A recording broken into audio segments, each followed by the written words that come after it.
Hello friends, आज मैं आपके लिए लेकर आया हूँ कम्युनिकेशन स्किल्स की 4 बहुत ही जबरदस्त टेक्निक्स। अगर आप ये टेक्निक्स सीख जाओगे, जो कि प्रैक्टिस करके कोई भी सीख सकता है, तो इसके आपको 3 मेन फायदे होंगे। फर्स्ट ये कि आप बात करने के एक्सपर्ट बन जाओगे, सेकंड ये कि आप बहुत कॉन्फिडेंट बन जाओगे, और थर्ड ये कि फिर आप किसी को भी और बताओ और सुनाओ कहकर बोर नहीं करोगे।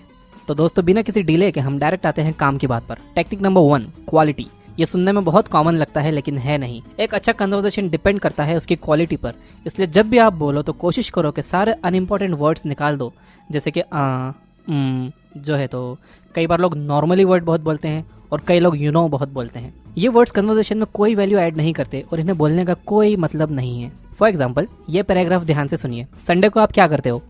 मैं हर संडे सुबह जो है क्रिकेट खेलने जाता हूँ। दोपहर तक नॉर्मली क्रिकेट खेलता हूँ, देन शाम को नॉर्मली फैमिली के साथ बाहर जाता हूँ। संडे को लिटरली बहुत मज़ा आता है। इसको अब इससे कंपेयर करो। संडे को आप क्या करते हो? मैं हर संडे सुबह क्रिकेट खेलने जाता हूँ और दोपहर तक क्रिकेट खेलता हूँ, देन शाम को फैमिली के साथ बाहर जाता हूँ। संडे को लिटरली बहुत मज़ा आता है। आपने देखा, सेकंड वर्जन काफ़ी शॉर्ट है, लेकिन जो इन्फॉर्मेशन कन्वे की गई है वो सेम है, बल्कि सेकंड वर्जन ज़्यादा कॉन्फिडेंट और सिंसियर लग रहा है। इसमें अभी भी एक कमी है। इसमें क्या कमी है देखते हैं। Technique number 2। टेक्निक नंबर 2 है पॉजेज। एक जैसा बोलने की बजाय थोड़ा रुक कर बोलना चाहिए। जब आप थोड़ा रुक कर बोलते हो तो यह आपकी बात में दम पैदा कर देता है। सेम सेंटेंस को थोड़ा रुक कर बोलते हैं। मैं हर संडे सुबह क्रिकेट खेलने जाता हूँ और दोपहर तक क्रिकेट खेलता हूँ, देन शाम को फैमिली के साथ बाहर जाता हूँ। संडे को लिटरली बहुत मज़ा आता है। तो ये है डिफरेंस। अगर आपको अपने मैसेज में दम पैदा करना है तो थोड़ा रुक कर बोलिए और सही जगहों पर रुकिए। थर्ड टेक्निक है स्टेटमेंट्स। एक कॉमन मिस्टेक जो मोस्टली लोग करते हैं वो ये कि सामने वाले पर क्वेश्चंस के बाद क्वेश्चंस फायर करते जाते हैं, जैसे कि वो उनका इंटरव्यू ले रहे हों। डोंट डू दैट, क्योंकि अगर आप सिर्फ क्वेश्चंस पूछोगे और अपने बारे में कुछ भी नहीं बताओगे तो ये वन साइडेड कन्वर्सेशन हो जाएगा और सामने वाला आपसे जल्द से जल्द पीछा छुड़ाना चाहेगा। इसलिए सवाल करने की जगह स्टेटमेंट्स यूज करो। मैं आपको 2 तरह की बहुत काम की स्टेटमेंट टेक्निक्स बताता हूँ। फर्स्ट है कोल्ड रीड स्टेटमेंट्स। इसमें आपको करना यह है कि सामने वाले को ऑब्जर्व करके उनके बारे में बस अंदाजा लगाना है और वही उनसे कहना है। मान लो कि आप किसी से पूछना चाहते हो कि उनकी हॉबीज क्या हैं, तो सिंपल क्वेश्चन तो ये हुआ कि आपकी हॉबीज क्या हैं। इसको अगर कोल्ड रीड स्टेटमेंट बनाना है तो कहो, आप काफ़ी इंटरेस्टिंग पर्सन नजर आते हो। मैं शर्त लगा सकता हूँ कि आपकी हॉबीज भी काफ़ी इंटरेस्टिंग होंगी। अगर आपका अंदाजा गलत है तो वो आपको करेक्ट करेंगे कि नहीं यार, मैं कहाँ इंटरेस्टिंग हूँ, मैं तो दिन भर सोता हूँ। या फिर वो आपसे पूछेंगे कि आपको क्यों लगता है कि मैं इंटरेस्टिंग हूँ। लेकिन अगर आप सही निकले तो आपके और उनके बीच एक स्ट्रॉन्ग रैपो बन जाएगा और वो भी हैरानी से पूछेंगे कि मेरी इंटरेस्टिंग हॉबीज हैं, आपको कैसे पता। कोल्ड रीड स्टेटमेंट्स ज्योतिष भी यूज करते हैं। हाथ देखकर कहेंगे, बेटा तुम्हें जल्दी गुस्सा आता है। हाँ बाबा, आपको कैसे पता? लकीरें कह रही हैं बेटा तुम्हारी 2 गर्लफ्रेंड्स है। 2 नहीं होगी तो भी आपको लगेगा कि कहाँ एक ये है और एक वो है। बाबा बस आप तो बहुत पहुंचे हुए हो। Do not fall in this shit. ये बस कोल्ड रीड स्टेटमेंट्स हैं। इन्हें ज्योतिष, मेंटलिस्ट, साइकिक्स एंड इल्यूशनिस्ट यूज करते हैं। सामने वाले के बारे में अंदाजे लगाइए। अगर आप गलत हो तो वो आपको करेक्ट करेंगे, अगर आप सही हो तो एक बहुत अच्छा कनेक्शन बिल्ड हो जाएगा। सेकंड स्टेटमेंट टेक्निक है स्टोरी स्टेटमेंट्स। अगर आपको किसी से पूछना है कि उनको किस बात से डर लगता है, ये बहुत सिंपल क्वेश्चन हो गया। इसमें आपने कोई इन्फॉर्मेशन शेयर नहीं की। आप इस सवाल को एक स्टोरी फॉर्म में बना सकते हो। आप कह सकते हो, बचपन में मुझे अंधेरे से बहुत डर लगता था। मैं सोते टाइम खुद को ब्लैंकेट में पूरी तरह छुपा लेता था ताकि कोई भूत मुझे पकड़ ना पाए। यहाँ पर आपने एक स्टोरी सुनाई जिससे सामने वाला कई टॉपिक्स निकाल सकता है, लाइक अंधेरा, बचपन, भूत, और वो अपने एक्सपीरियंस बता सकता है। सिंपल क्वेश्चंस करने की जगह स्टेटमेंट्स यूज करो, इससे ज्यादा अच्छा कनेक्शन बनता है।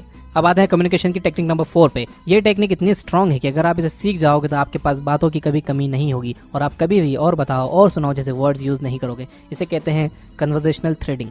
एक नॉर्मल कन्वर्सेशन कितना फनी होता है, सुनिए। आप कहाँ से हो? मैं मुंबई से हूँ। Oh that's cool. आप कहाँ से हो? मैं औरंगाबाद से हूँ। ओह अच्छा, और सुनाओ? सब बढ़िया, आप सुनाओ। बस, और यहीं पर आपका कन्वर्सेशन मर जाता है। कन्वर्सेशनल थ्रेडिंग 2 वेज में काम करती है। फर्स्ट ये कि जब आप कुछ बोलो तो इतनी इन्फॉर्मेशन दो कि सामने वाला उसमें से टॉपिक निकाल कर आगे बात बढ़ा सके, यानी कि आपके स्टेटमेंट में एक स्टोरी होनी चाहिए, अगेन स्टोरी। और सेकंड वे ये कि सामने वाला जो बोल रहा है आप उसमें से टॉपिक्स ढूंढो। जब भी हम कुछ कहते हैं तो हमारे हर सेंटेंस में कई टॉपिक्स होते हैं जिन पर हम ध्यान ही नहीं देते। अगर इस कन्वर्सेशन में सिर्फ ये कि मैं मुंबई से हूँ की जगह अगर ये कहा जाए कि वैसे तो मैं मुंबई से हूँ लेकिन मुझे छोटे शहर में रहना पसंद है क्योंकि मुझे ज़्यादा भीड़ भाड़ पसंद नहीं है, इस सेंटेंस में से कई बातें शुरू की जा सकती हैं, लाइक मुंबई, छोटा शहर, भीड़ भाड़। आप अपनी मुंबई ट्रिप के बारे में बात कर सकते हो, छोटे शहर के आपके एक्सपीरियंस के बारे में बात कर सकते हो, भीड़ भाड़ पर अपनी राय रख सकते हो, लास्ट टाइम जब आप ट्रैफिक में फंसे थे वो एक्सपीरियंस बता सकते हो।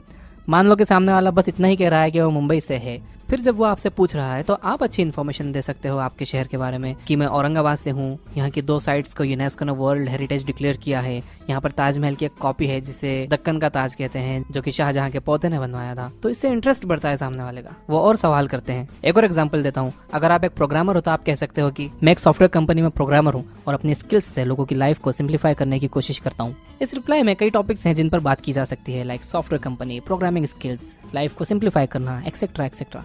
मोस्टली कन्वर्सेशन के जल्दी खत्म होने की वजह यही होती है कि दोनों पार्टीज एक दूसरे को ऐसे टॉपिक्स ही नहीं देते जिन पर बात की जा सके, जबकि वो दे सकते हैं। तो अगर आपको किसी ने टॉपिक्स दे दिए हैं तो आप उनमें से चूज कर सकते हो जिसमें आप इंटरेस्टेड हो और उस पर आगे बात कर सकते हो, और अगर नहीं दिए हैं तो आप उन्हें टॉपिक्स दे सकते हो स्टोरी स्टेटमेंट्स के जरिए। तो ये थी कम्युनिकेशन स्किल्स की 4 बहुत ही पावरफुल टेक्निक्स। एक बार मैं आपको फिर से बता देता हूँ। नंबर 1 है क्वालिटी, अपनी बातों में क्वालिटी लाइए, सारे अनइंपॉर्टेंट वर्ड्स निकाल दीजिए। सेकंड है पॉजेस, सही जगह पर रुकिए ताकि इससे आपकी बात में दम पैदा हो। थर्ड है स्टेटमेंट्स, किसी से भी सवाल पे सवाल पूछने के बजाय स्टेटमेंट्स में बात करिए ताकि वो आपसे खुलकर बात कर सकें और अपने बारे में कुछ बता सकें। फोर्थ है कन्वर्सेशनल थ्रेडिंग, यानी सामने वाले की बात को आप ध्यान से सुनो और उसमें से टॉपिक्स निकालो। अगर वो कोई टॉपिक नहीं दे रहे हैं, बहुत ब्रीफ में बात कर रहे हैं, तो आप थोड़ा डिटेल में रिप्लाई दो ताकि वो उसमें से टॉपिक्स निकाल कर कन्वर्सेशन कंटिन्यू रख सकते हो। काफी दिनों से मैंने आपसे लाइक्स नहीं मांगे हैं, तो आज मैं मांग रहा हूँ कि अगर आपको ये वीडियो सच में पसंद आई हो तो इसे लाइक करिए, और अगर आप मेरी वीडियो पहली बार देख रहे हो तो सब्सक्राइब करिए और घंटे दबा दो ताकि